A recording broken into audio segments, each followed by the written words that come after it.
Anong mensahe ang kailangang marinig ng mga Virgo sa period na to? Pwedeng nangyayari na itong magiging reading o mangyayari pa lang. Kung hindi man para sa inyo, itong magiging reading, di baka para sa someone na malapit sa inyo o kakilala nyo mismo.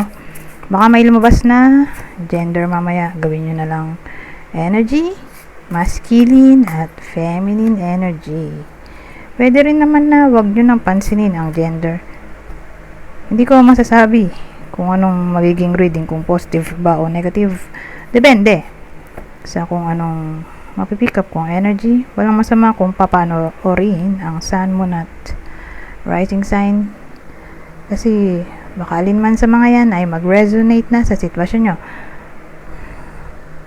I-enter ko lang ang aking YouTube membership. Baka lang magustuhan nyo. How to join, paki-click lang yung join button para makita yung in-offer kong mga perks. Anyways, may bida tayo dito, oh. Kaya lang, hindi kayo to, kundi someone na malapit sa inyo o kakilala. Sa kanya tatama to. Ngayon, anong meron sa kanya? Ay, iba pang clue sa pagkatao niya, mga 40 yung edad niya. 40 to 59 years old.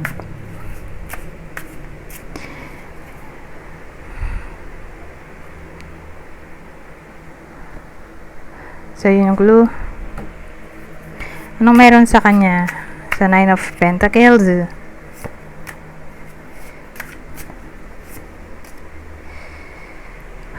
Oh, 9 of Pentacles, tas ganito.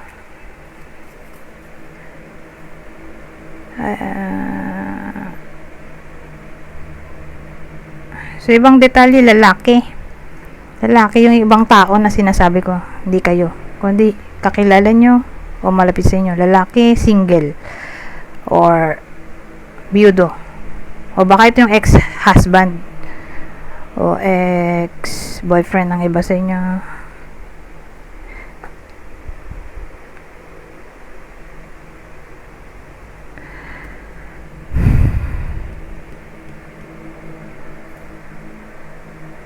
So, 9 of Pentacles, no? Tapos, medyo na-verduan ako. Clarify nitong parepas siyang swords. Pero good thing naman na 9 of Pentacles siya. Na parang thank you siya sa universe. Na-overcome niya tong feeling, yung feeling na na-trap siya or nahirapan siya mag-decide. Ano kaya yun? Ano yung nag-cause ng problem sa kanya dito? Kasi nahirapan siya mag-decide na para bang na-stuck siya sa sitwasyon. Pero lumabas na nga yung 9 of Pentacles. More like na-overcome niya na to. Or ma-overcome pa lang. Okay?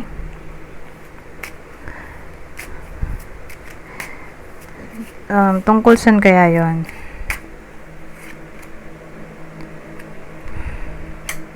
Ano yung pinaroblema niya?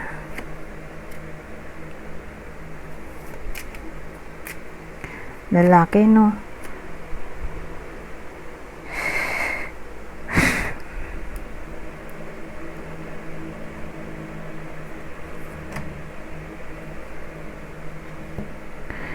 So, ano to? Stork, mice, at the star.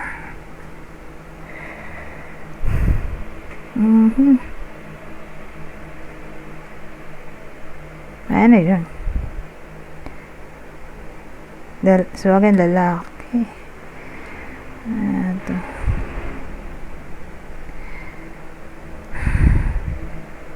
Parang mapapa-thank you siya sa universe na na-overcome niya tong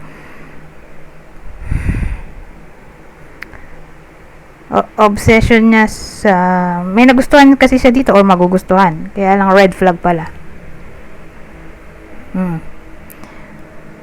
Red flag kasi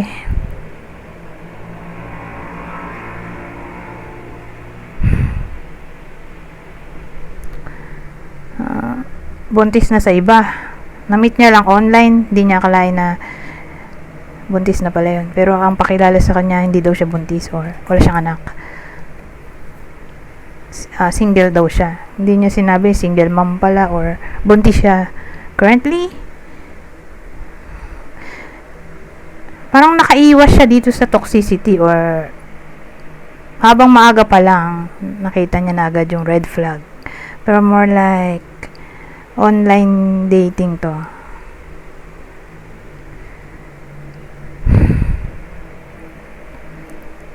Na-meet niya sa social media or mamimit pa lang.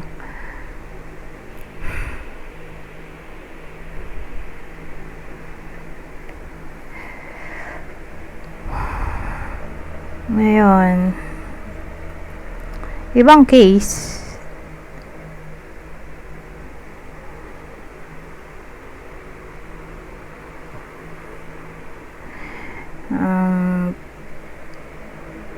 papasalamat siya sa universe na overcome o ma-overcome niya tong problem. Ano yun?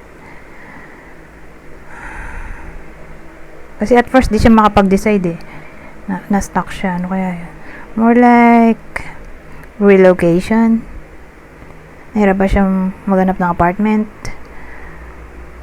or mag-decide kung maghanap ng ibang bahay.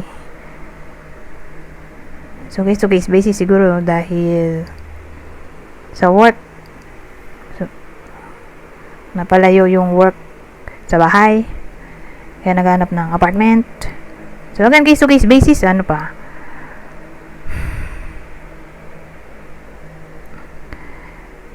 so kung hindi ganon, more like tungkol to sa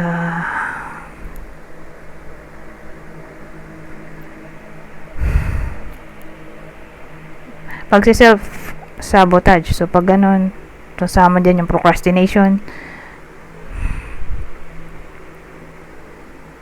o depression, na yun nga, finally na overcome niya to. Mahirap kasi, di ba? Mahirap makawala sa sitwasyon, lalo na kung ang kalaban mo ay sarili mo mentality. So yun yung pinoproblema niya dito. So pwedeng ganun ng case.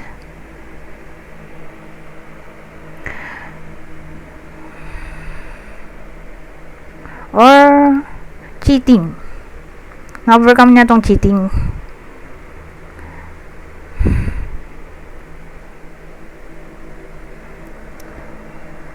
Nagkaroon ng cheating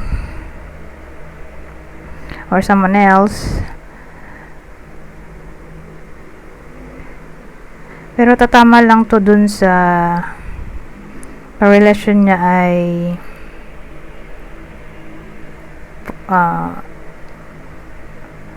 nanay na. Regardless kung may anak sila or single mom yung nakarelasyon niya or buntis. Kaya nagkaroon nga ng cheating. Or kung di man literally cheating, nakawala na siya finally. At first kasi hindi siya makapag-decide kung iiwan niya ba tong taong to or hindi. Kung di nga cheating, baka nagger yung babae o yung partner niya. Mahal niya, kaya lang nagger siyempre nakaka-turn off din, di ba? So bukod sa nagger, obsessed pa. Kung di nagger, di obsessed yung babae sa kanya, in a way na masyadong controlling.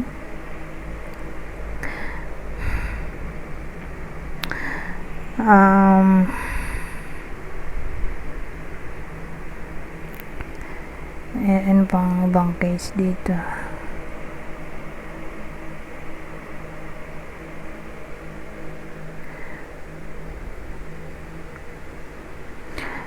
O baka siya yung third party, pwede rin gano'n. case to case basis whether siya yung naging victim ng cheating o siya yung naging third party. Kasi kung siya yung naging third party, di ito na yung toxic situation na para bang nagkaroon siya ng clarity dito na yun nga, umalis sa sitwasyon na ganito na toxic.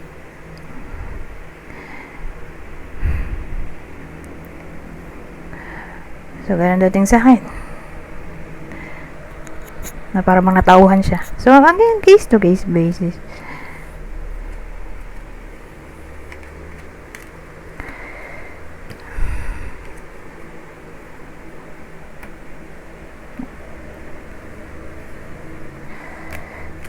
Kaya lang sa dami ng scenario natin, paano ko ito i-continue?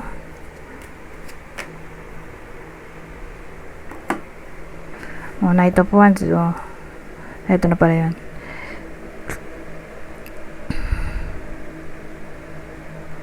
So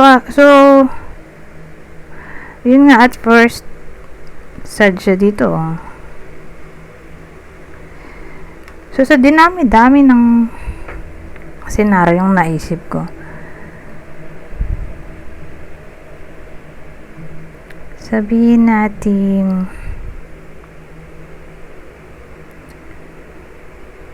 na toxic nga siya, 'di ba, dahil sa ganong sitwasyon.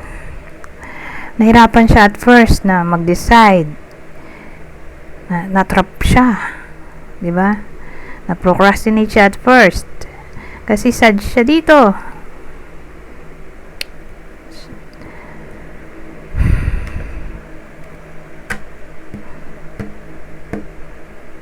Sad siya sa tinakbo ng buhay niya, or sabihin nating magte-take action siya. Siyempre mahirap mag-let go, kaya sad siya dito. Pero kasi Four of Swords yung dulo, na parang good thing na ginawa niya to. Nag-let go siya, umaksyon siya, inalis niya yung sarili niya sa toxicity. Kasi tong Four of Swords, may kinalaman din to sa recovery.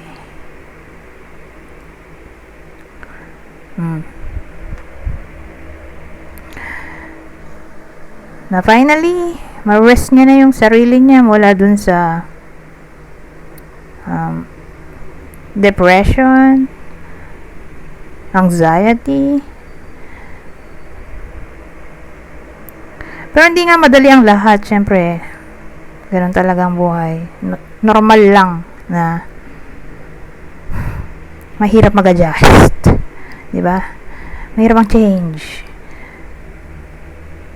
Pero kasi ang dating dito sa Four of Swords, tama lang yung ginawa niya.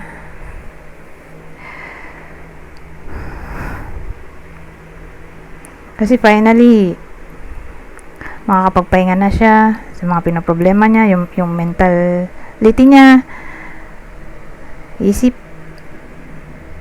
ma-rest niya na, at somehow babalik na ulit yung mga nawalang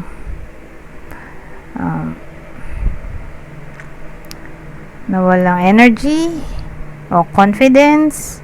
Ewan ko kung anong nawala sa kanya, na parang mababalik niya na ulit sa dati, like happiness. Dati lagi siya sad, babalik na yon yung happiness. Okay, babalik na yung happiness.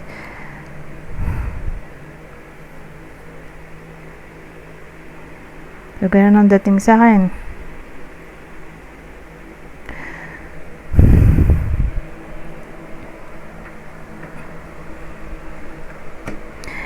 Anyways, para rin kasi to sa sa kanya. Kasi kung ganun na toxic, kailangan na i-let go. Kasi maapektuhan nga yung mentality.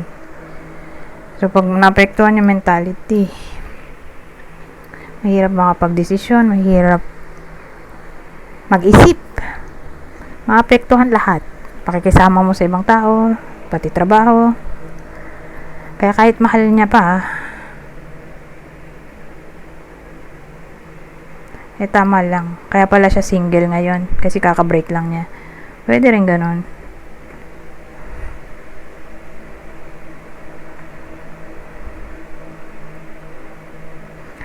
Kasi maraming senaryo kanina eh. So, kung single naman siya, may na-meet siya online, buti na lang din na maaga pa lang nakita niya na yung red flags. Diba? Kaysa magsisi sa huli.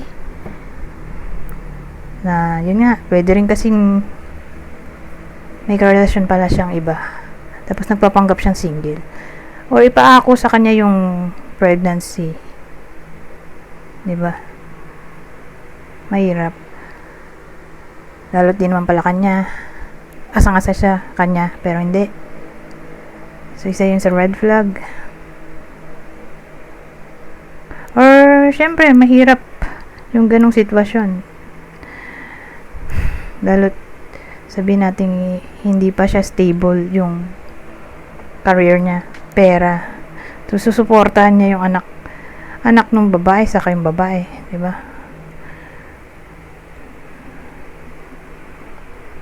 So, parang nilagay lang niya yung sarili niya sa maling sitwasyon. Kung alam niya sa sarili niya, hindi niya kaya buhayin yung dalawa, di ba? So, maghanap na lang yung babae ng iba na kayang buhayin siya at anak niya, na may magandang trabaho. Anyways,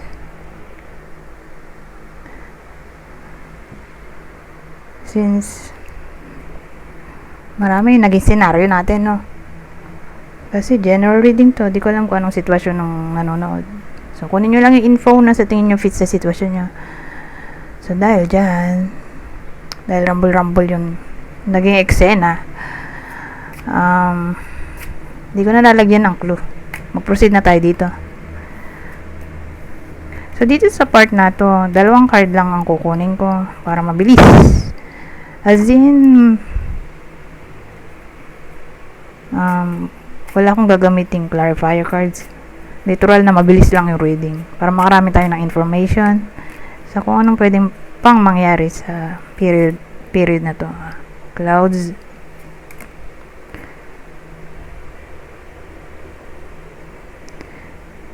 So, walang taong lumabas. Walang silbi. Ito, wala rin silbi dahil sa yes or no lang yung ginagamit na tanong. Kaya mag-proceed na tayo dito sa susunod.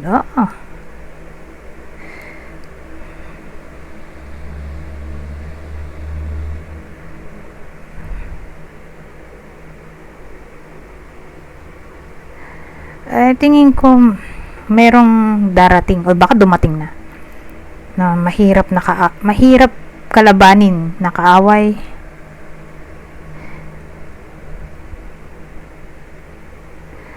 Na para ba ma-overcome ng iba sa inyo tong problemang dala-dala nitong kaaway ng iba sa inyo, or baka magkabati rin sila, who knows.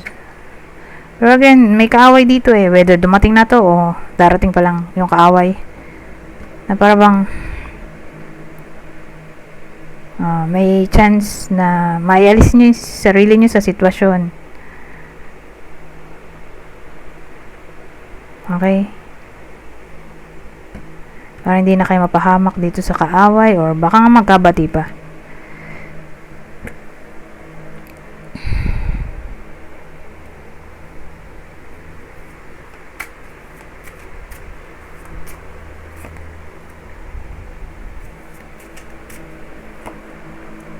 Pero ilagay na rin natin tong isa para hindi ako mahirapan mamaya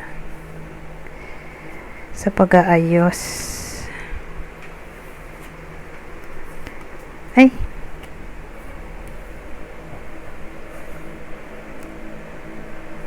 Dito to, no? Ito pa ganito.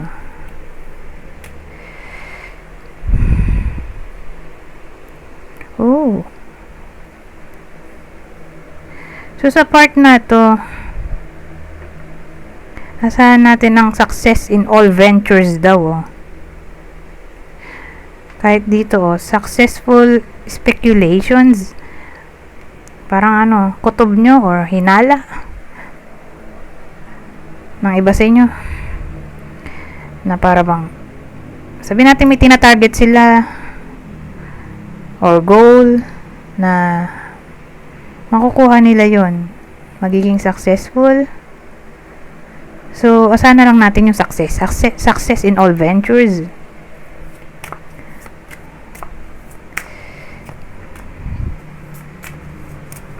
Ito last spread na to. Ay. Ano to?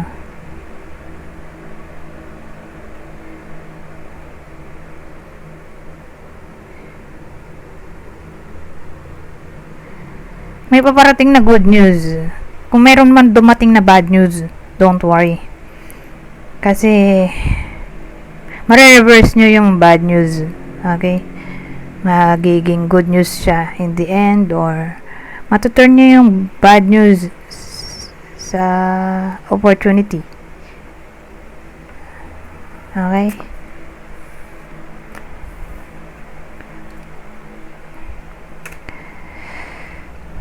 Ayun.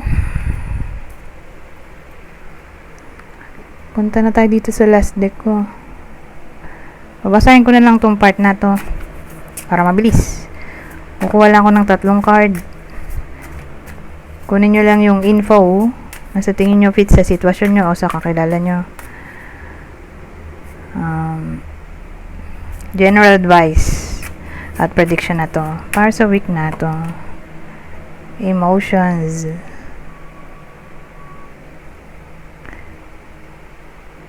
Ilapit pa natin to.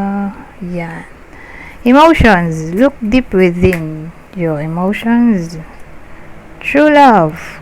True love comes when you least expect it. At ang huli, enlightenment.